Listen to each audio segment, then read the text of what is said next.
Good afternoon, everyone. I just wanted to say we're going to start here in about 2 minutes because I think there's a few more people logging on right now. We'll be starting here in about 2 minutes, okay?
Okay, let's go ahead and get started. So welcome to our webinar, the ins and outs of kids' observations. Thank you for attending.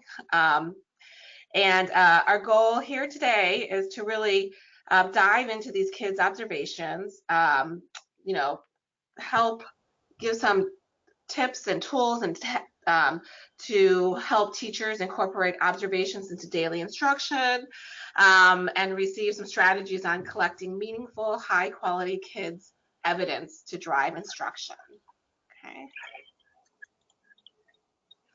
So just want to give you a quick introduction here to your presenters.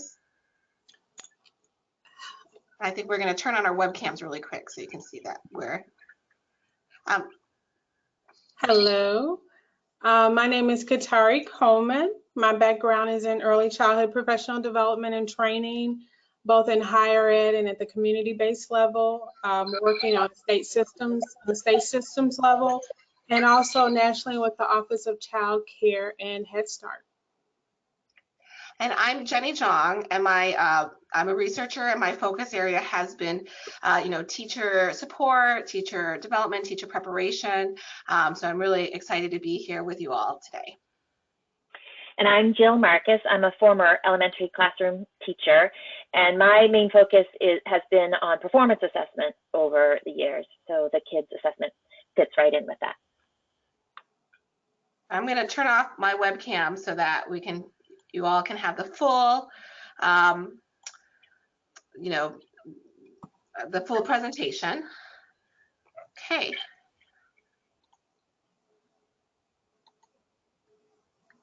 So let me tell you a little bit about the RELs.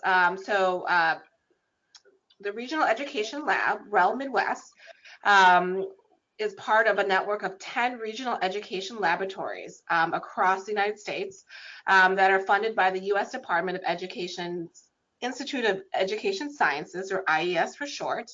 What the RELs do is we work in partnership with states and districts to develop and use research and data to inform policy and practice with the goal of improving student outcomes. We often have webinars and trainings as well. Okay, so just some webinar tips, tricks, and things you need to know. First of all, by default, everyone is muted. This is just to reduce audio feedback and noise, because once we have a lot of people on here, sometimes we get a lot of background noise. If you look on the webinar, you should have a box, a little panel of to the side, and there should be something called a question box. So if you are having any sort of technical difficulty, you're not being able to hear or anything, just go ahead and just plop a question in the question box and we'll answer it. You may also type anytime during the webinar, if you have a question about what one of the presenters is saying, or if you have a question about kids, and we will try our best to answer those questions. If we can't answer it and don't have the answer right away, we will actually be able to email you later once we find the answer. So feel free to use that question box. We are recording the webinar because there are a number of teachers who wanted to attend but couldn't, and we will be emailing the webinar recording out. If you look in that same kind of panel box, there should be a handouts box. And if you look at that, there are actually 2 handouts that you can download. And if you download those, they'll give you some extra resources that we're going to talk about. And there's also a mini measures page that has all the 14 measures there for you. And we'll point you to that, but I just wanted to make sure you knew where those were at. Okay, so we're going to actually start off with a question. So for those of you on the call, it would be really helpful to know, how many years or of experience, how long you've been working with kids. So if you can just answer our very quick poll.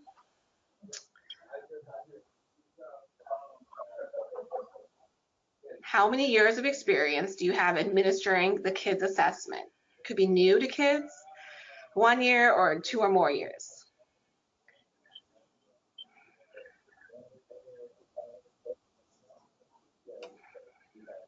We'll give everyone about another minute to answer this question.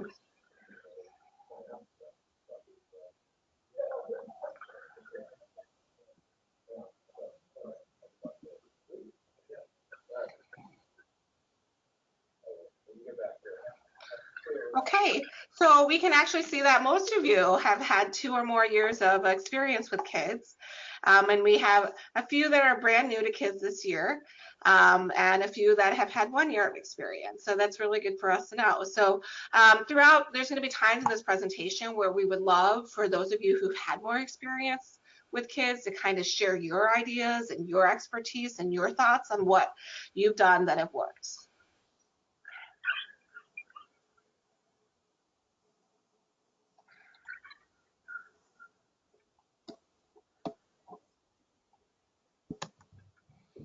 Sorry, trying to get to the next slide here. Okay, just a quick overview of today's webinar. We're going to start with a very quick overview of kids. Then we're going to dive into developmental assessments and the research behind developmental assessments and observations, and why that is best practice for teachers. Our third section, we're going to talk about kids, have some activities, tasks, and tools that will help with data collection. We're going to talk about collecting meaningful evidence, and then just going to have some resources for you and wrap it up. Okay? So we're going to start off with an overview of the kids' readiness measures, and I'm going to hand it off to Jill, who's going to give us that quick overview. Thanks, Jenny. See if I can get the slide to move. There we go. So this document is actually the first document you'll find in your handouts. It's a useful thing if you need to talk with parents or other people who don't even know what kindergarten assessments are. But it gives you sort of the bullet points about why you would even do a kindergarten entry assessment. And I'm sure that you as teachers have good ideas about this, that you can use the information that you're collecting on the students to inform your instruction or to talk with parents. I know that some schools, they are actually using kids instead of a report card. They're using the kids reporting information to show developmental progress over the years. But that's kids particular. And parents and families, it helps them understand their child's development and sort of where they are on the spectrum of gaining skills.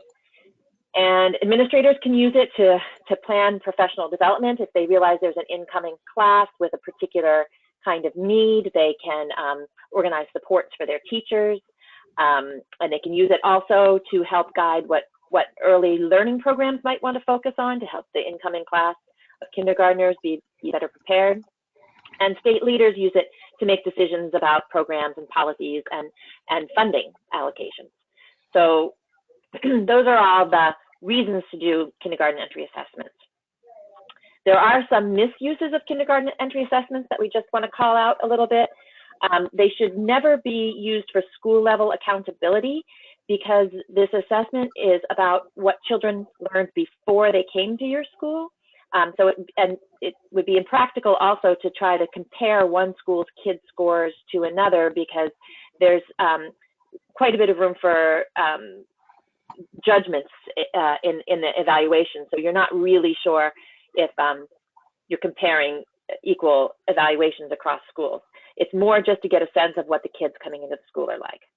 It certainly should not be used for teacher evaluation. I think the logical reason behind that is that if it were, that would have be very difficult for that not to have an impact on how teachers scored the children.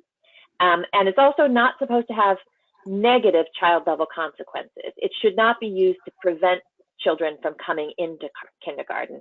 It can, however, be used to help flag those kids who might need special attention or IEPs or things like that. It shouldn't be the only measure for making that decision, but it can be sort of like a way of indicating what to look at. The kids assessment is one kind of KEA, and it's the one that's used in Illinois. And what Illinois requires is that you get a measure, 14 different measures on how the students are coming into your class, and we'll go through those a little bit. There are 3 different, they call them views, that are available in kids. That red circle is the one that's required by the state. There are 14 measures, and that covers 4 domains, and we'll talk about what the domains are, but they're sort of like about math cognition or social skills.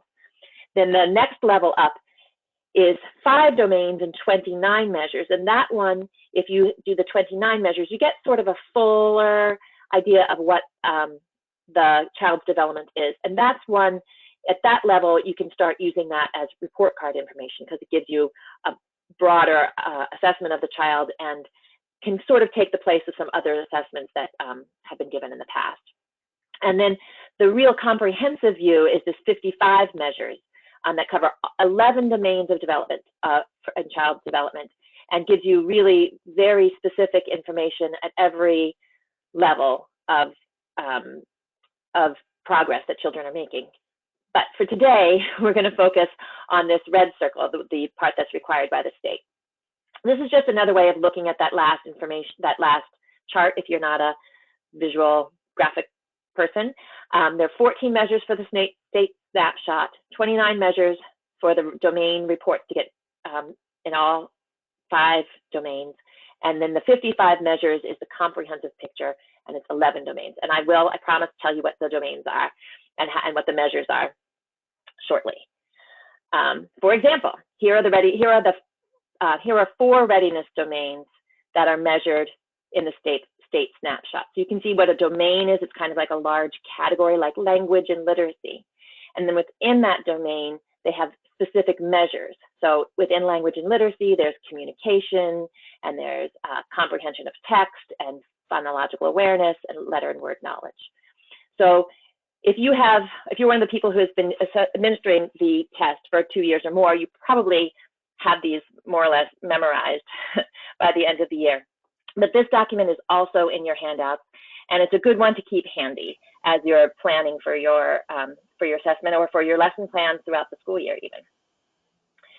Okay. Sorry. This is just another way of looking at the same thing if you're interested in seeing how many measures in each domain are in the different views. So in that red column, that's the one we're focusing on. There are 3 that are in approaches to learning. There are 2 in social emotional development. There are 5 in language and literacy. There are 4 in math.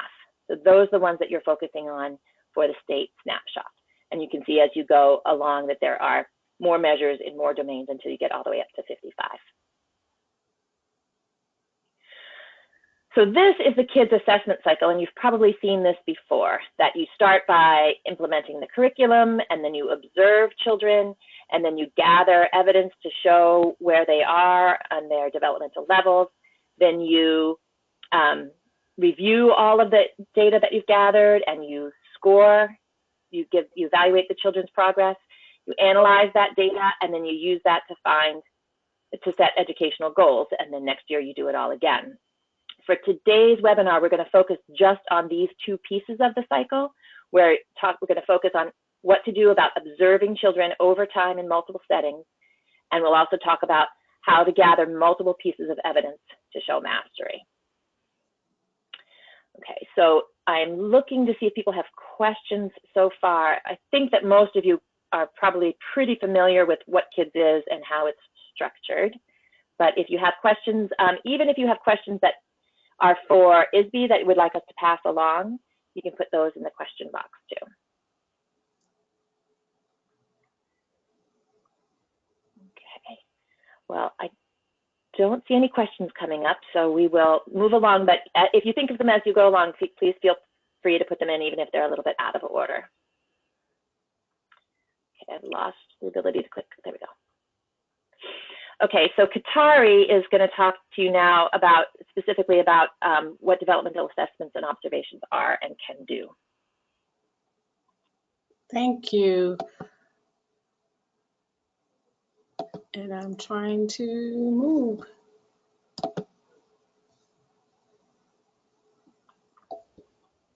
There we go. So what are observational assessments?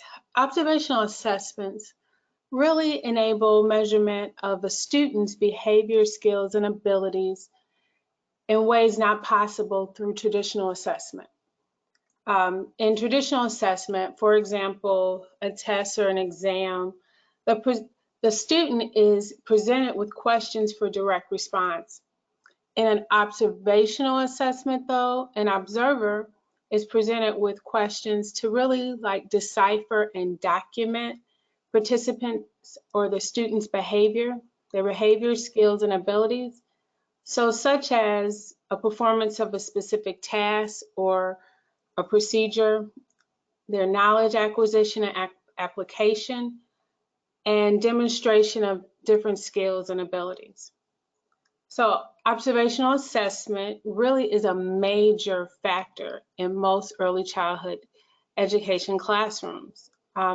Some assessments are based solely on observation and are used heavily in early childhood environments like pre-K and Head Start.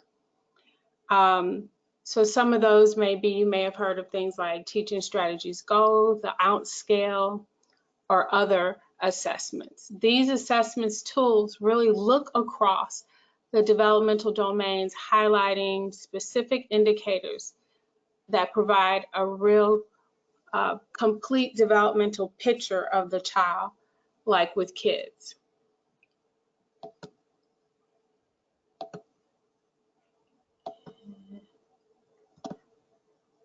And so observational assessments are not, and this is very important, are not an opinion or assumption or are not an inference of a child's developmental status.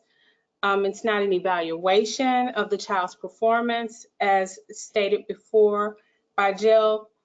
And pulling a child to the side for normal classroom, out of their normal classroom schedule to complete an activity or set of activities, observational assessment is not that either. Developmental observation can fall subject to become prompt interactions or activities. So for example, like I stated, pulling a child to a table unexpectedly away from his peers and asking him to quickly label shapes or count objects. That takes out the naturalistic feature of developmental observation, which is very important. And an observational assessment, an observer is really presented with questions or skills, etc., to decipher and document, again, the child's behavior, skills, and ability. And so it's very important that we can try to do all the observation in a natural sense of the child interacting with materials or others. So why observations? It's really the most simple, effective method of assessing young students' development. They can be made with minimal or no intrusion into the student's activities. Educators can observe all facets of development, including intellectual, linguistic, social, emotional, and physical development on a regular basis. Unlike traditional assessment through on-demand performances or written assessments, this is more appropriate for this age group, therefore it's developmentally appropriate. Assessment must be age and developmentally appropriate in content and method. And so assessment of young students is very different, as we know from assessing older students. The greatest difference is that younger students, young children, construct knowledge and express their learning through experimental, interactive, and hands-on ways. Therefore, the expression of what young students do through assessment should be done in more, as I stated before, natural environments rather than traditional paper and pencil method. So teachers can also be more responsive to students' needs. It helps teachers recognize the connection between observation and responsive teaching, making the observation process a truly integral part of their work with young students. They become aware of students' developmental status and then can plan learning appropriately for each child.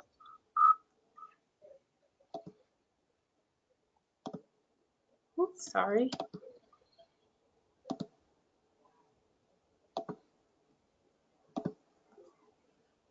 So I'm going to now turn this over to Jenny as she will share with you some wonderful information on how to collect meaningful evidence for your observations.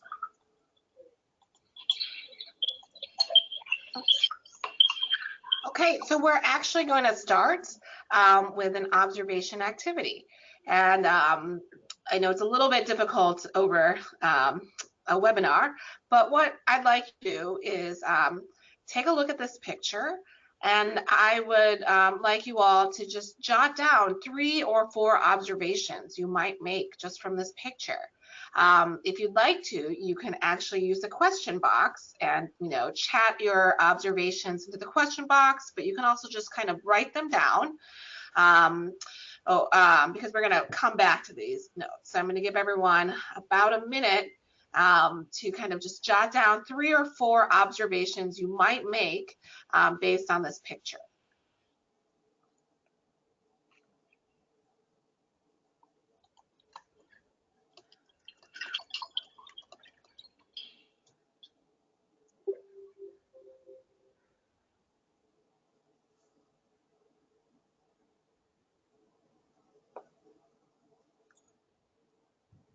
So I don't see any observations in the question box yet, so I'm assuming everyone's just jotting them down, on the side there. So I'll give everyone another. Oh, there we have one. We have the 2 close students appear to be collaborating. The far one seems to be working alone. Great, thank you, Joelle.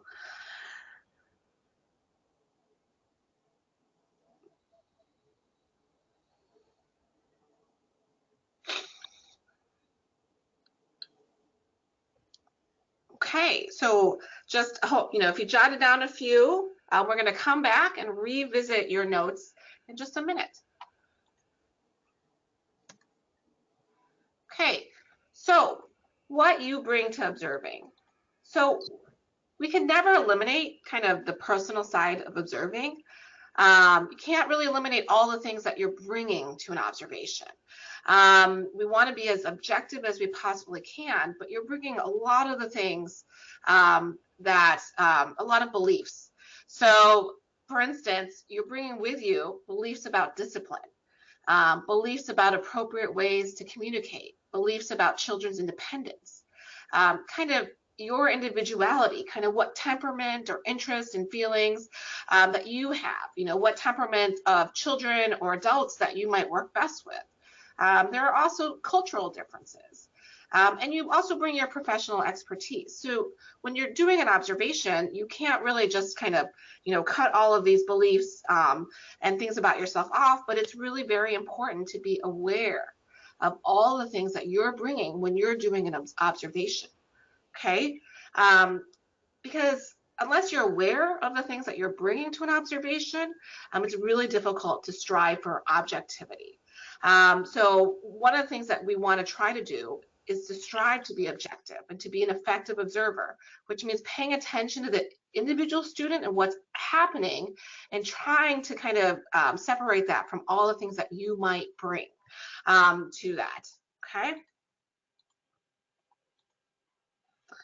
Like I said, we want to strive for objectivity. We want to suspend interpretation and evaluation. We want to look and listen carefully. We want to try to avoid that value judgment. Try to separate what you see from what you might want to see or might not want to see. And as the previous slide said, just being aware of what you're bringing to an observation. And what we really want to do is to use descriptive notes rather than interpretive. And what do I mean by descriptive? Descriptive is really just writing down what you're seeing. Instead of writing down kind of a value judgment or an evaluation in your notes. You want to really capture the voices of the kids you have in front of you and what they're doing in a very descriptive way. I think that Jill has said before, it's like you're almost a reporter. You're just jotting down the details as you see them, okay? So we're going to actually try here to practice, and we're going to look at some notes here. All right, let me go to the next slide.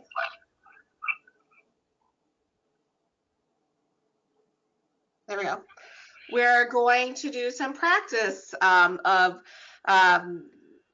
distinguishing between descriptive and interpretive observations. So I want you all to kind of get involved. And we've got some questions here. I'm going to present some observations, and we're going to ask you to tell us if you think they're descriptive or interpretive. Okay, so the first one observation, she was mean to the boy and refused to let him sit near her. Is this an interpretive or descriptive observation?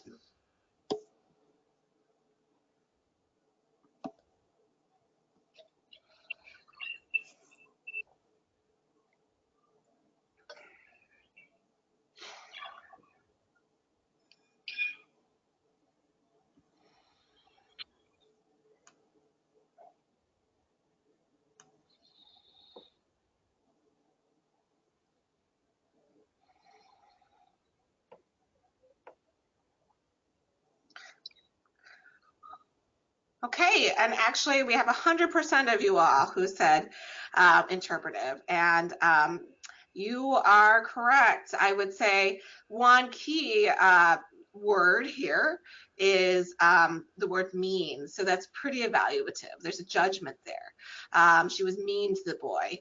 What we don't know here is, is she being mean? What makes you think that she's being mean?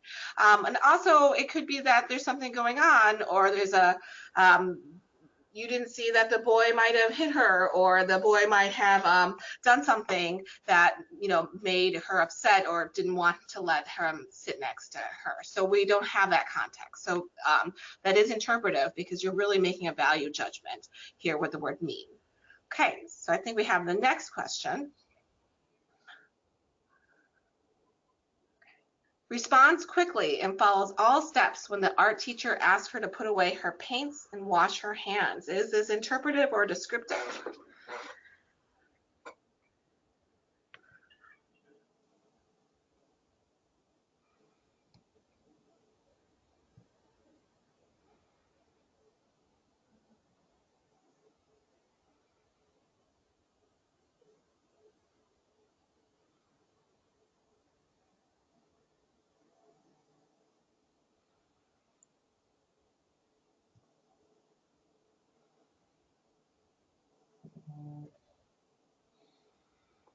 Okay, and we have the poll results, and we have majority saying descriptive.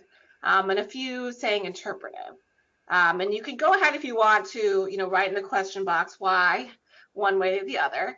What I would say, and some of the responses that we've gotten from, previous trainings is that the word quickly, some people have said that's interpretive. But, the rest of the observation follows all steps when the art teacher asks her to put away her paints and wash her hands is pretty descriptive. So the teacher might be just, observing a student in art class and just saying, you know what, she is following the steps. And she's, there's this detail about, when the art teacher asks her to put away her paints and wash her hands, she does it. I would say quickly is a little bit, evaluative there, because what's quick to one person can be slow to another. But I think it's the added detail that makes this a descriptive observation.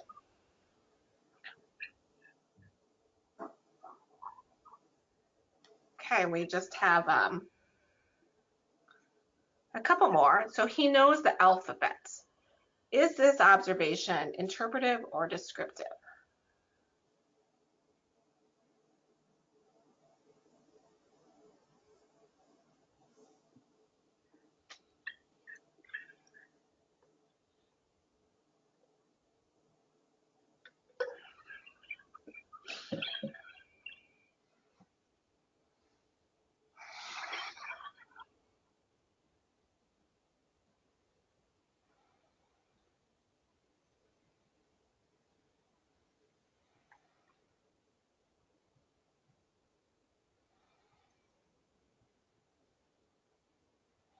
Okay, and we have 90% of you said interpretive and 10% said descriptive. Susie here wrote on the question box, does he recognize names or give sounds? So the answer here is that it is interpretive, because knows, it doesn't give enough context to say, how do you know that he knows the alphabet?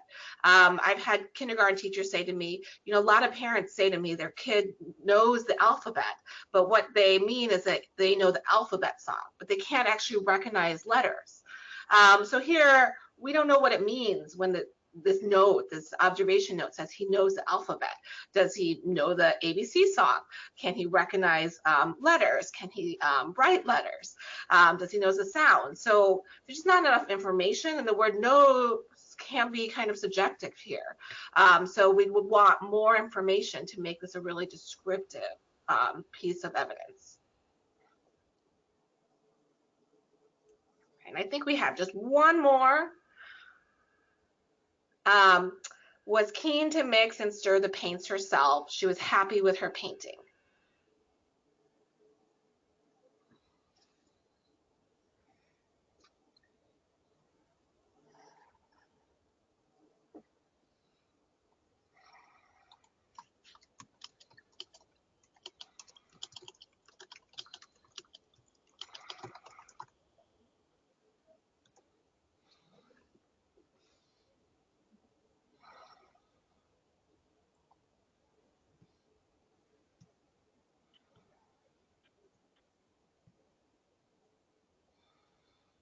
Okay, and here we have some of you saying it's interpretive and some saying it's descriptive. So actually this is a kind of a trick question here. It's a little bit of both. I would say it's both interpretive and descriptive. So the keen to mix and stir the paints herself is, descriptive, that, the student really wants to do this herself. She was happy with her painting. Here, you're making an interpretation. How do you know that she's happy? And in fact, I have in the question box, someone wrote happy is interpretation. Instead of saying happy, you might just say she's smiling, or, and singing, or, something to denote this happiness, because we want to know, why do you think that she's happy? So that would make it less interpretive there. So this is a little bit of mix of both, okay?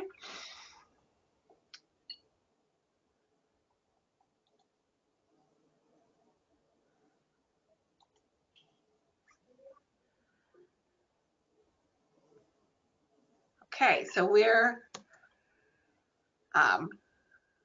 Sorry, Tasha, would you be able to advance the slide because I'm having a little bit of trouble here? Okay, so just as a review, went through these 4. Everyone did really well. There was a couple of trick questions there as well. But what we're really striving for is to have that descriptive evidence here. Okay, and beyond descriptive, what we want is meaningful evidence. Okay, so a piece of evidence could be descriptive but not very meaningful. So things that we want to consider is that you want to be descriptive and objective, but you also want your observation to be an authentic snapshot of your students' skills and behaviors. You want to provide details, not have labels. You want to capture children's ideas, feelings, and voice. And you want to be able to collect it over time in different settings, because how a child behaves or shows their skills on one day could be very different from the next day. And what we've talked about in previous trainings is that not only is this useful for kids, collecting kids' data, but it's also useful evidence to collect, for parent-teacher conferences, to share with parents. And so to have this information, it could be useful in many ways.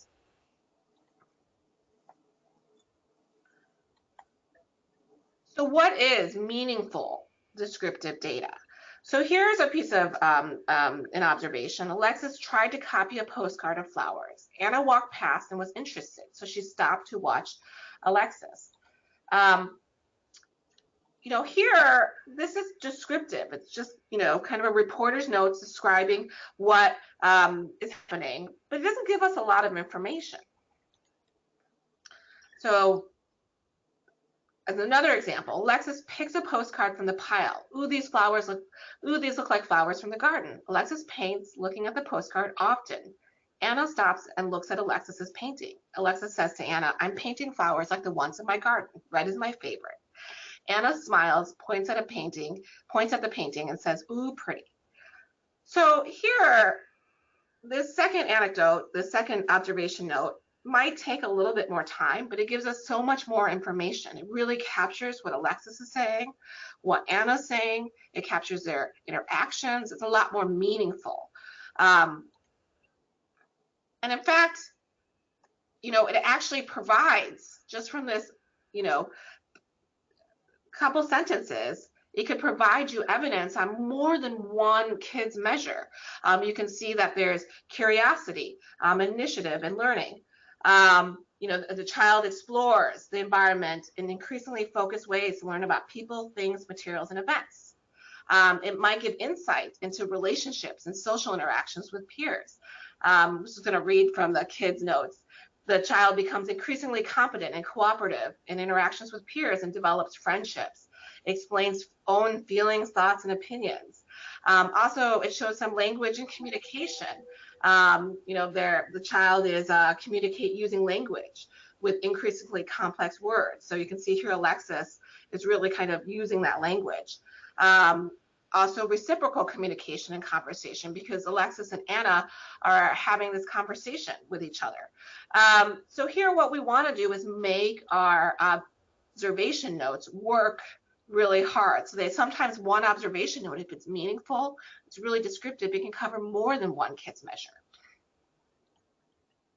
Okay, so what I'd like you to do is go ahead and just, we looked at this picture earlier and you jotted down some quick observations. If you could just go ahead and revisit your notes, take a look at them. You don't have to share with us at all, but just take a look and say, are they descriptive? Are they interpretive? Are they meaningful?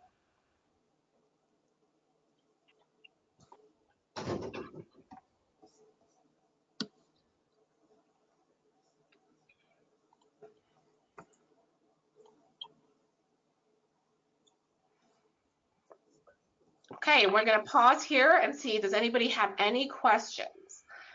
You can go ahead and chat, put them in the question box.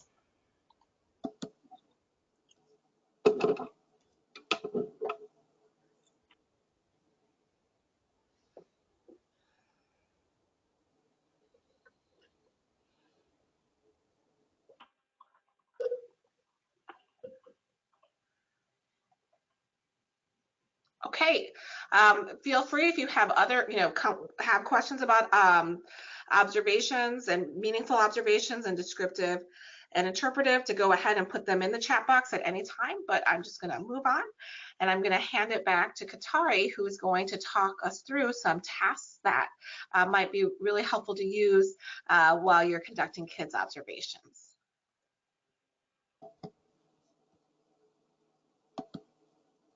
All right, thank you, Jenny. So what is a task when we think of kids?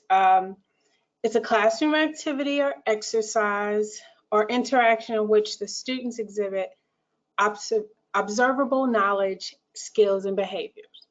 And so tasks should provide meaningful information to the teacher. They can be formal or informal.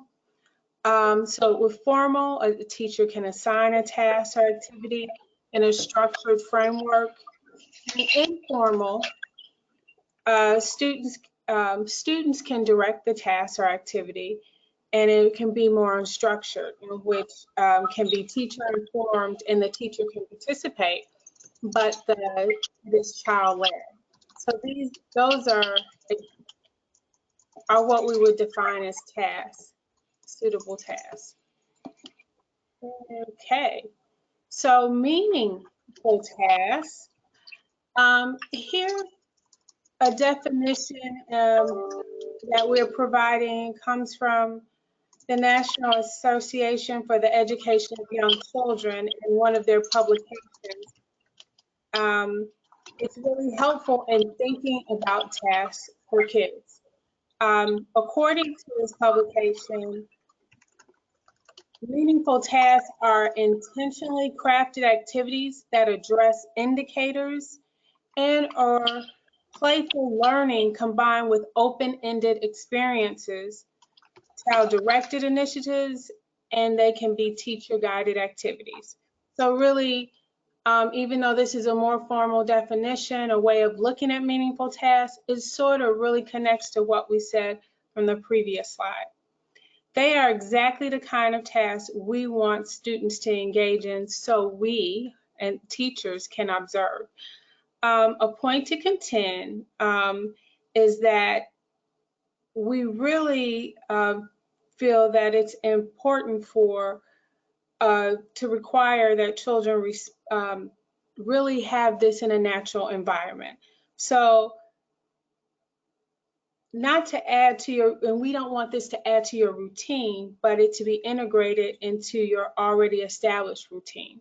So as you are thinking about activities for your classroom, consider the domains and measures that you will be looking at, and that makes the task more meaningful for the assessment. So what does research tell us about when to observe students? As far as task-related behavior, students are more likely to be engaged in tasks with individually targeted interactions than in more group-orientated settings. So they like to work with materials and objects one-on-one, just them and those materials. Students also have more complex interactions with objects during activities that present more of a cognitive demand on the child. So things that they engage in that can be goal-directed, allow them to problem solve, or have able to engage in systematic experimentation during like free choice times or free choice settings in the classroom if you have centers. This means you will get a richer observation when children work independently or in small groups on domains like approaches to learning, language and literacy, and cognition. Overall, research seems to support the use of play-based activities as meaningful tasks to really comb out or glean that meaningful evidence for the assessment. So here we're going to go over some task opportunities. Observable tasks happen throughout the school day. And Initial consideration for meaningful tasks should be the learning environment and the daily routines. So your classroom schedule is a great place to start. So thinking that way, what domains and measures, when, what part of the day and schedule, and how that task or activity is going to happen are really important pieces. Think about all the opportunities throughout the day when you can observe students demonstrating skills. It's important to consider the tasks students are engaged in when you observe. Remember all the variables within the classroom. So your format, large group, small group, free choice, during recess time, during meals, those routines and transitions that are normally a part of your schedule. And then how is your class set up, or those where are specific tasks set up to yield specific behaviors, language, specific language, also for them to create certain presentations or products. So it is very important to just look at your classroom and look at the time of the day when things are happening and align those with what's needed in with regards to those domains and measures. So here, let's look at a sample kindergarten classroom schedule. This is this is in the handouts, and it's entitled Sample Classroom Kindergarten Classroom Schedule on page 6 of your handouts. Two categories of observable activities that we see throughout the day. Some are structured and some are less structured. Looking at this class schedule, we see here what domains and measures are observable throughout the day in terms of general kindergarten tasks and activities. The times and activities in red here show less structured times of the day and are transition points. And in black are the more structured times when children will exhibit more academic skills and behaviors. And so if you see here, that's kind of clear in terms of how what you can actually observe during that time. I'm sure you can observe probably other domains and measures, but these are the ones that we found to be most appropriate during these times throughout the day. And this may not look like your schedule, your classroom schedule, but this is a basic schedule that we find most kindergarten classrooms have. And here is, we wanted to pay attention to one time of the day in which we could possibly look at a meaningful task happening during that time. And this is arrival. So students arrive and prepare for instruction. Looking at this, as students come into the class and prepare for the day by putting away their jackets, moving to the designated maybe large group area, or wherever they have learned to go to in the beginning of the day, we can see different domains and measures, such as in approaches to learning, self-regulation, a measure with regards to things of self-control of feelings and behaviors. Some students, it's their first, kindergarten is their first formal school experience, so their ability to transition to the expectations of the classroom can be noted during this time and seen in their level of self-control. Also, we can look at social and emotional development, both measures of relationships and social interactions with familiar adults and relationships and social interactions with peers. These can be seen as the children greet or are greeted by others and the adults in their environment or within the classroom. You know, do they talk? Do they respond or initiate? Do their peers or teachers, to their peers or teachers when they are at their cubbies or hanging up their coats? or when they're sitting at the table or on the rug waiting for instruction. What are they doing? How are they interacting? Also at this time, we can observe language and literacy development measures 3 and 4. Communication and use of language and reciprocal communication and conversation are both observable. Again, these can be seen as students greet or are greeted by each other and the adults in their environment and classroom. Again, the questions you want to think about is, do they communicate and respond to their peers or teachers when they're in certain areas in the classroom? Cubbies, sitting at table, on the rug, waiting for instructions. Do the students respond to individual instructions verbally? So these domains and their measures are observable pretty much anytime throughout the day, especially when children are lining up during lunch, recess, rest time, and during end of day activities.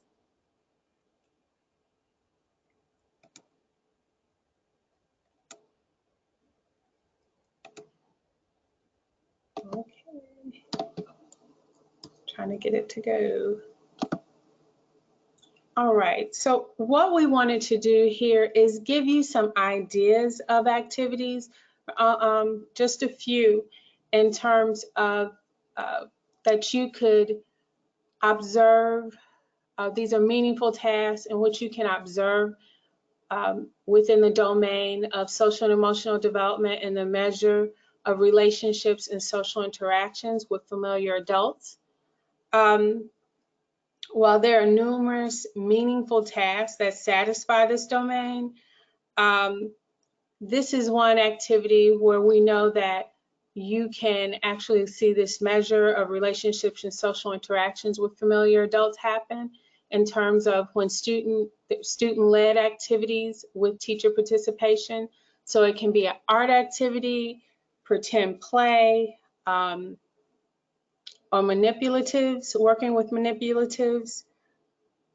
You are able, in working with individual students or small groups of students, you are able to observe 6 of the indicators that come under this measure.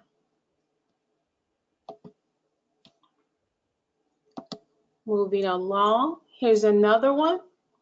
And you may be doing some of these things in your classroom now, but here we see classroom projects allow students to work with adults and teachers and other students to develop a product or a presentation, or for them to present information to the class.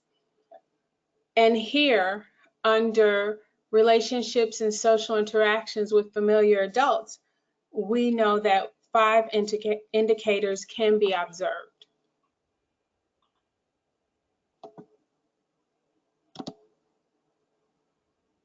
And here we look at the same domain, but the measure of relationships and social interactions with peers.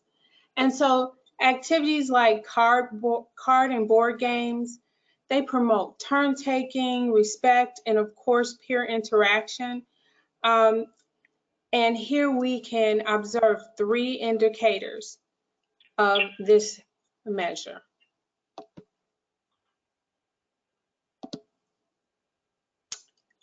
And this is another one under that measure of relationships and social interactions with peers. And it is writing partnerships. I don't know if any of you all have utilized this in your classroom, but this is an opportunity to pair students together to work on writing activities. And so like creating a book or writing a letter.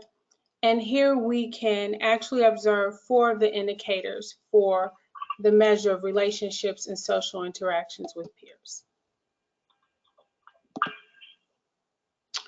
So at this time, are there any questions that anybody might have regarding looking at meaningful tasks or activities?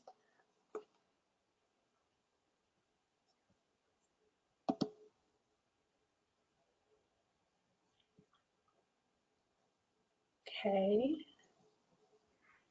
Give it just a little while longer.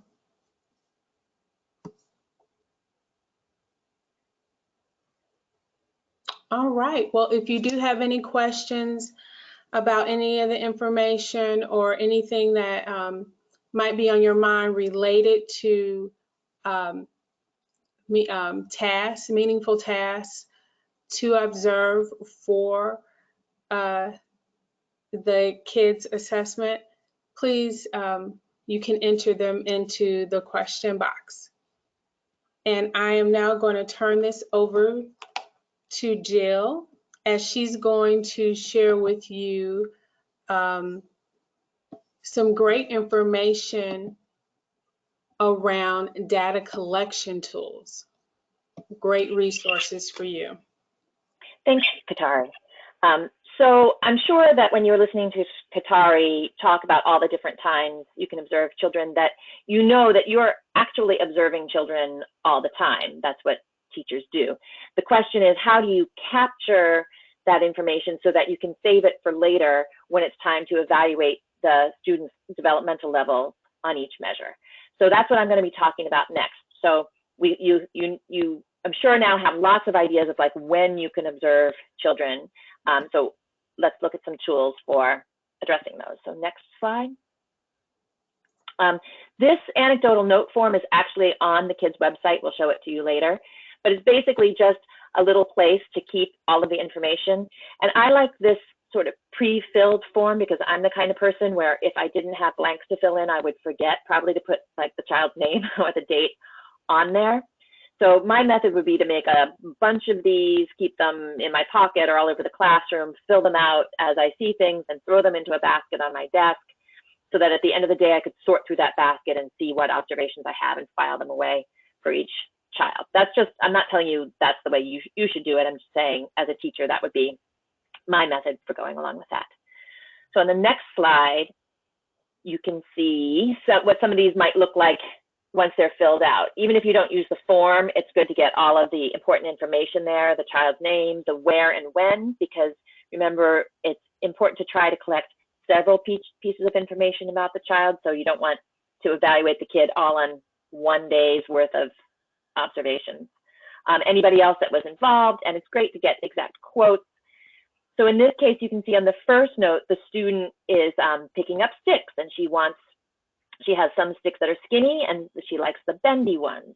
So that kind of information can be used, for example, for Cog Math 1, because that child is sorting and by characteristics, and she's actually sorting by 2 characteristics. So that will be helpful to you later. In the second one, the child has sort of figured out that, you know, to put on the glue after she's decided where things go, right? That was a good, and she discovered that, it sounds like, the hard way. And then she also used a new word that the teacher used with her.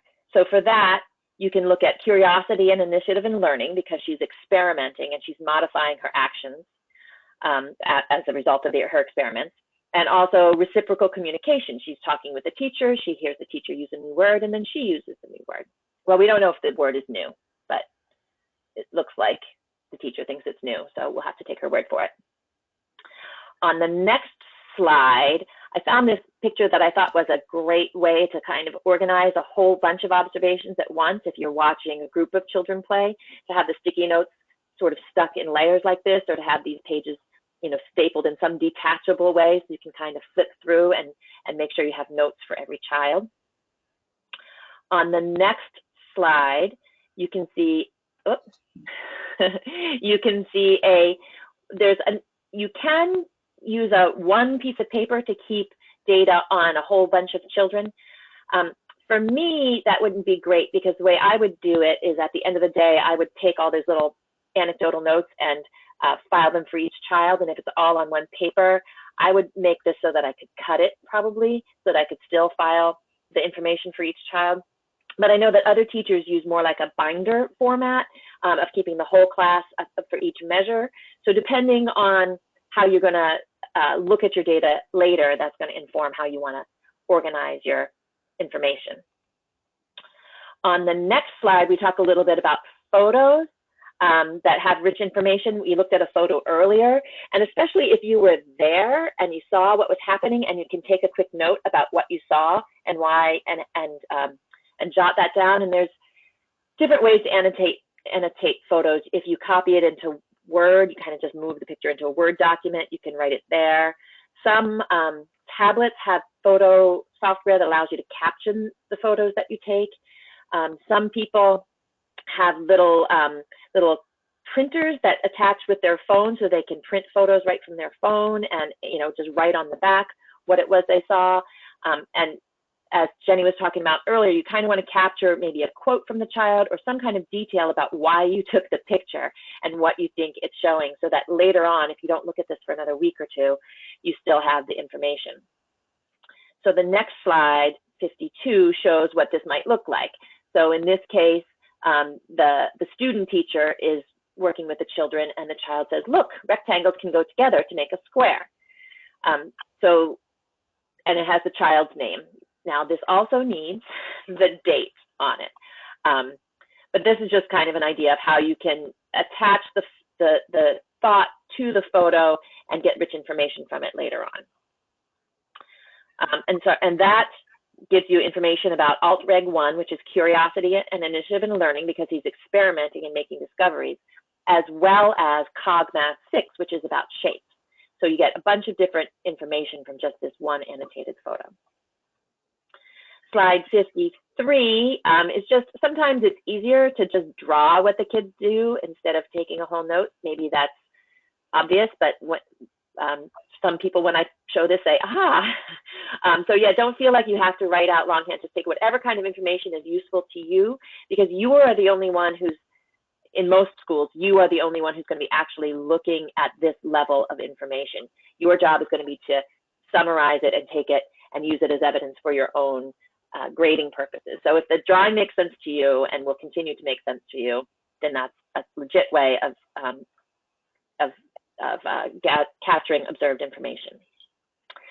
The next slide talks about annotated work samples. And this is particularly helpful for those teachers who don't have a play-based classroom and who don't have a lot of time where children are working independently, where they're not doing a teacher-directed activity in another part of the room. A lot of teachers have talked about how it's hard to get around and observe children while they're working because they're busy with a group at that time. So it is, one thing you can do is take work samples and annotate them, but you want to make sure that you have more than one work sample to show you evidence about a child's developmental and skill, because kindergartners have good days and bad days, and you don't want to evaluate them just according to one work sample. However, if you can get around the room and watch the children working, it's great to be able to annotate the work sample and give some details about what is going on. And the next slide shows you an example of that. On the next slide, this teacher uses the mailing labels just on a clipboard so that they're easy to grab and walk around the room, and as they're noticing things that children are doing, can write it down and actually stick it on the work sample. This one says, I am so happy, I made a photo of the cactus, and then the teacher began writing flower, and then I put a decoration and a picture frame on it. So this talks about, has information about how much time the student is spending on the various aspects of the activity. They had 1 minute to write the first sentence and 4 minutes to draw the picture, and then 4 minutes to write the next sentence.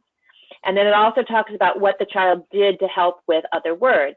The word photo was on the board, and they looked up and used that spelling word on the board to spell their word photo. And then they asked the teacher for help with the word cactus. So it's talking about the child's ability to use different resources. And I can count 1, 2, 3, 4, 5 different measures that you can get information on with just one annotated work sample like this. Slide 56 is another annotated work sample. In this case, the child wrote out their sentences, and they had this little writer's checklist that the teacher noticed that Daniel checked the checklist, and then he went back and put in punctuation somewhat randomly. So the teacher said, well, can you read this to me to see whether he understood really where the periods were supposed to go? And when he read it correctly. He said, I like the park. I like the park so much, even just to sit on the sidewalk.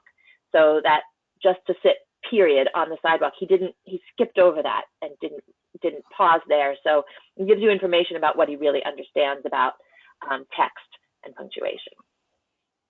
The next slide shows, these are probably very familiar to kindergarten teachers, just a regular old checklist, so that if you are watching children, you can sort of check off which words they know and a little room to make notes there.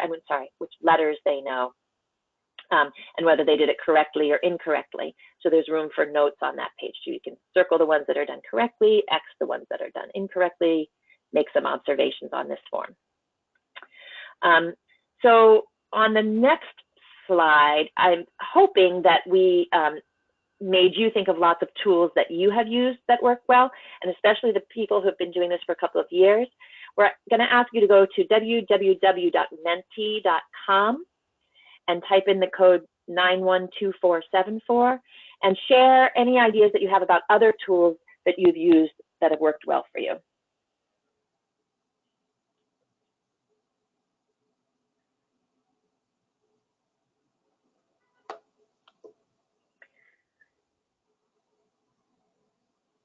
So that's menti.com, MENTI.com.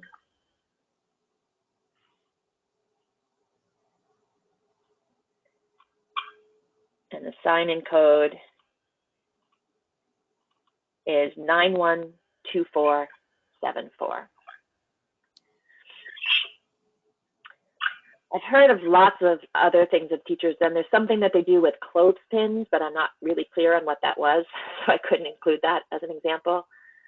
I know sometimes teachers have used like chips to tally participation, like have the kids, you know, when they participate in class, the teacher will move a chip from one place to another to just indicate that the child participated. But what tools do you have that have worked well for you in collecting? Oh, the code is 912474. Let me put that in the questions box.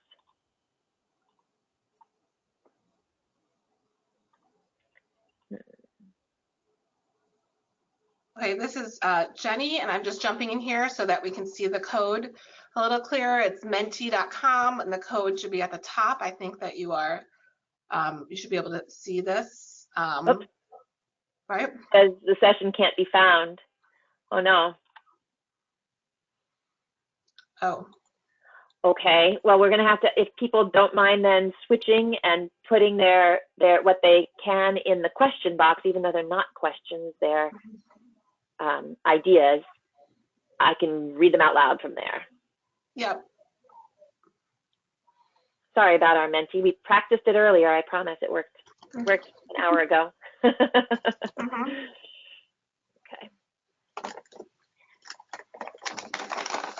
So if Joelle and Anita and Susie can put their ideas in this same question box, we'll read them from there. Yeah, we can also use the question box. Sorry about that. I think it might not be working.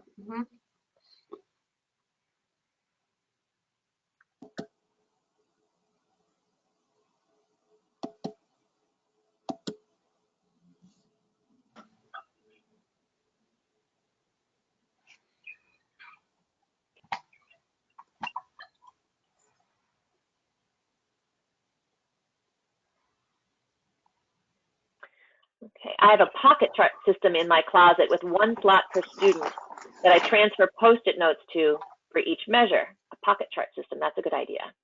That is. Susie uses the labels, the sticky labels. Those are certainly handy and more reliable than Post-it notes. Simple data collection like letter naming and counting, just the charts.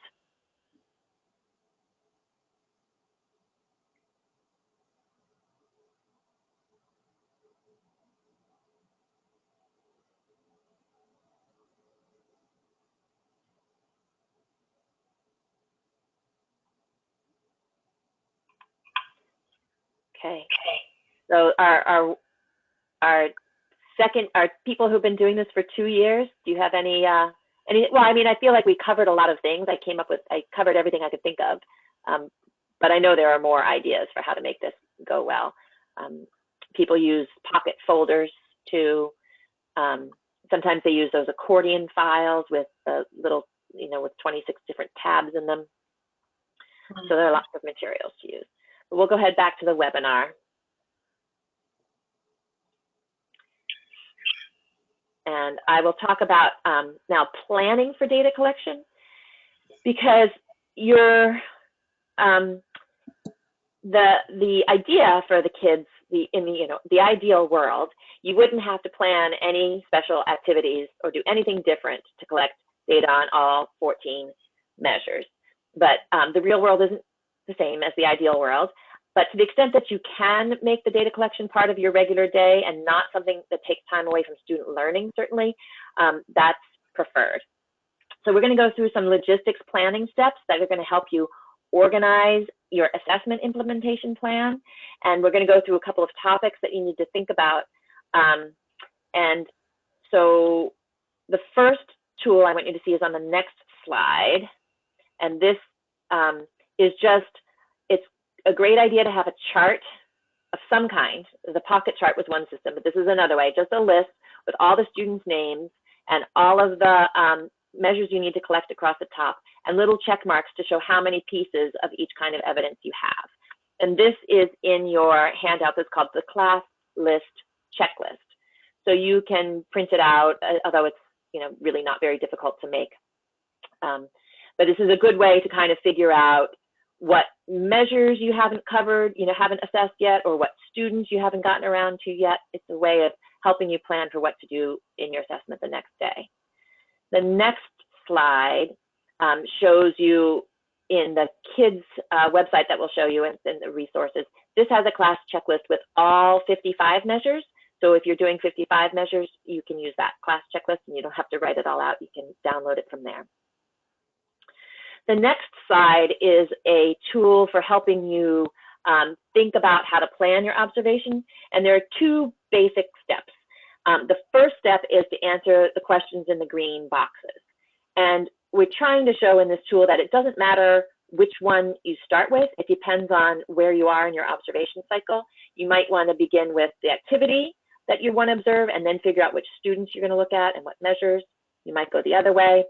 I'll walk through these in order to help you so that we can really think about them, but just that's the idea with those blue arrows there, that you can start with any one of those, but then complete those three. And then once you've done that, you go down to step 2 in the orange box and think about what tool you're going to use, what method. And by that I mean, are you going to observe? Are you going to interview the kid? Are you going to have somebody else work with the child? And what materials you might need, so that you have your whole plan for the observation ready to go. So the next slide, so you may begin with just which students you'll be observing. If you go back to that checklist I show you and you see that there's a couple students that you need math measures for, then that might be your plan for that assessment. On the next slide, the activity, in the beginning of the assessment period, you may begin this way, just sort of like, what do you already have planned, what lessons you already have planned, and what measures can you capture in the which activities can you observe during the day. So you can start there and then figure out which kids you're going to look at and then figure out which measures.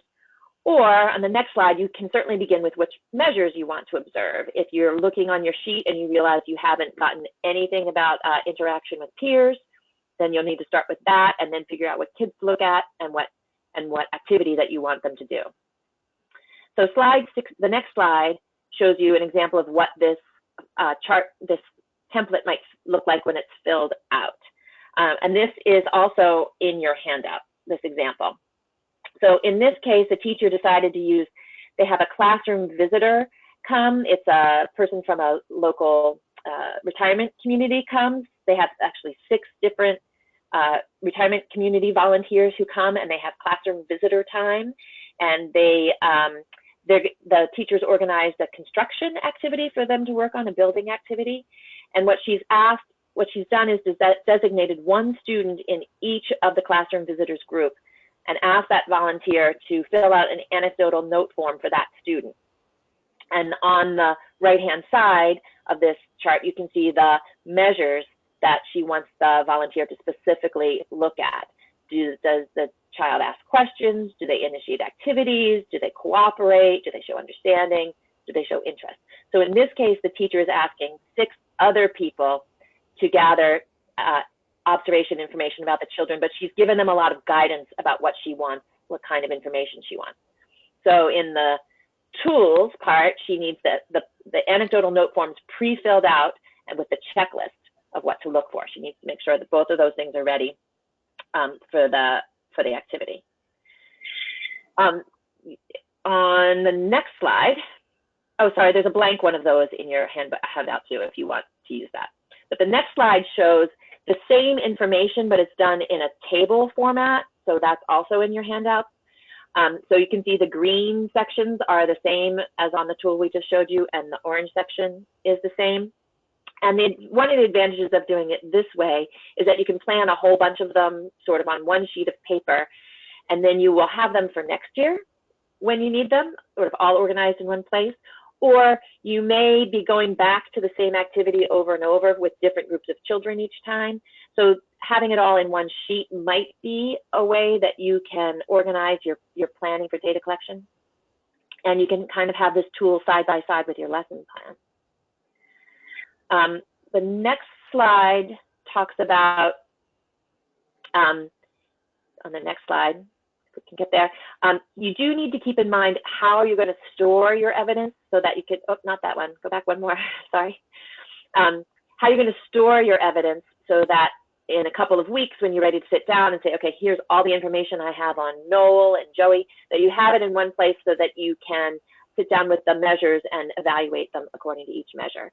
And you also need to remember that one piece of evidence might have developmental information for more than one domain or measure. So how are you going to handle that? For me, with my activity I talked about earlier, I'd have that pile of anecdotal notes on my desk at the end of the day. I might make copies of those anecdotal notes, but probably what I would do is just write on the top the different ones that I think that the piece of evidence might give me information about, so that when I'm going back later, the tag on top tells me what evidence goes with which measures. But you need to think about this ahead of time in order to make your evaluation activity go smoothly. Because remember, you're not supposed to be evaluating the children as you go along. You're supposed to be collecting the data and then evaluating them later. So again, we have time for questions here, if people have them. I don't see any that have come in the meantime.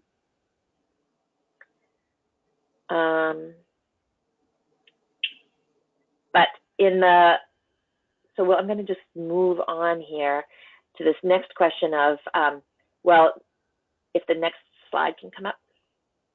So you're saying to yourself, okay, after I do all the observations and enter the data into Kids Tech, now what? And the next slide shows that there are kids reports available to you, and I hope this isn't a surprise, but you can go into Kids Tech and you can pull reports on, if you click on the whole class. Natasha, I need you to click to get the graphic to show up. Thank you. The whole class, or the individual student, or groups of students. They actually have filters so that you can look at just boys or just girls.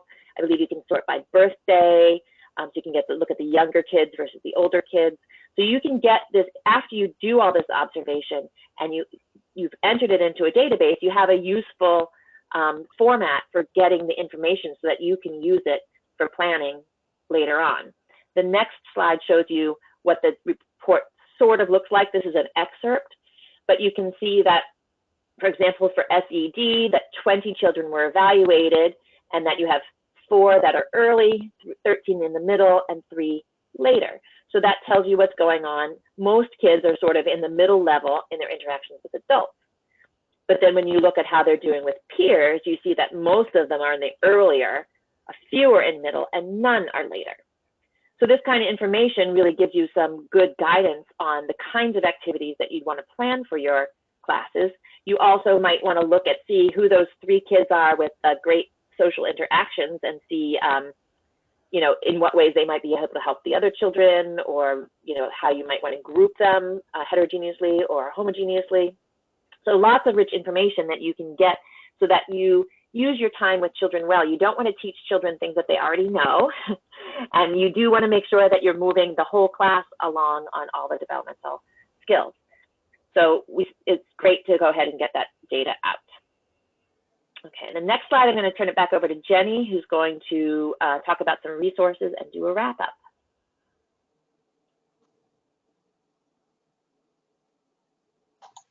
Yep.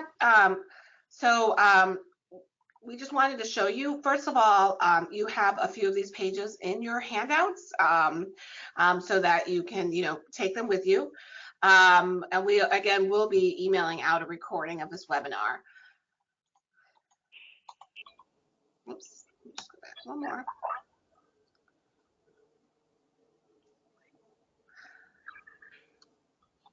Okay, so one great resource, if you haven't visited it yet, is the ISB Kids page. So on the ISB Kids page, there's a lot of resources for teachers and administrators.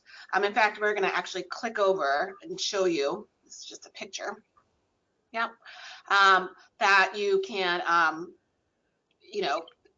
let's just scroll up a little bit, get to the kids page. Not only does it have information, you could direct information, you can direct parents here for information about kids. There's reports on your districts that are available here. If you click kind of on the kids implementation resources for teachers, you can see that there's a user guide. There's the 14 state readiness measures. You have guidance for dual language learners and children with special needs. There's kind of tech support and instructions on setting up your accounts. There's also information for teachers and for you to give to families as well in different languages. And you can see that, some of the resources that Jill just shared with you, like the observation guide, are there as well for you. If you, lose your handout, it's there as well. And then there's also kind of articles and research based here if you want to, access them or use these to really help you talk to your principal about, why play is really important, or, things like that as well. So this is a great resource. There's so many things on the ISB website for you. So I really hope that you check this out as well. If we go back to the slide, you also not only have the ISB website, you have ISB coaches, ISB Kids coaches. Sorry, sometimes the slides take just a second to advance. So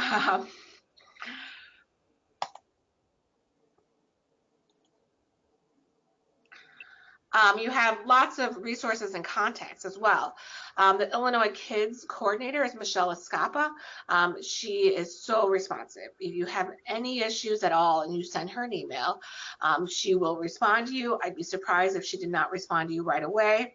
But if you have questions about your roster, questions about logging in, any questions about kids, you should feel free, and she knows I'm going to say this, and I know she would say it, to go ahead and contact Michelle Escapa. And then, if you look, depending on what region you have, you also have kids coaches here as well, and you can contact us. My contact information is there as well if you have a kids related question. So this should all be in your handouts as well. So we'll have a few minutes here where we're ending early. So we're happy to stick around and answer any questions that you might have. So feel free again to use that questions box to add in any questions you might have. But otherwise, what we really want to do is say thank you for taking the time, probably a very busy Wednesday afternoon, to join our webinar. We will be emailing out kind of a feedback survey on the webinar, and we would really appreciate if you would fill it out. It'll be very quick, but it will help us make our future webinars stronger and more relevant to teachers. So please, when you get that survey, it should take just a few minutes, fill it out. We'd really appreciate that. And again, we just want to say thank you. Really appreciate you taking the time to join our webinar. We hope that it helped a little bit with the kids' observations. And again, we'll stick around for a few minutes if you have additional questions. Feel free to use that question box, or also you can feel free to email Katari, myself, I'm Jenny, or Jill, and our email contacts are here as well. So thank you.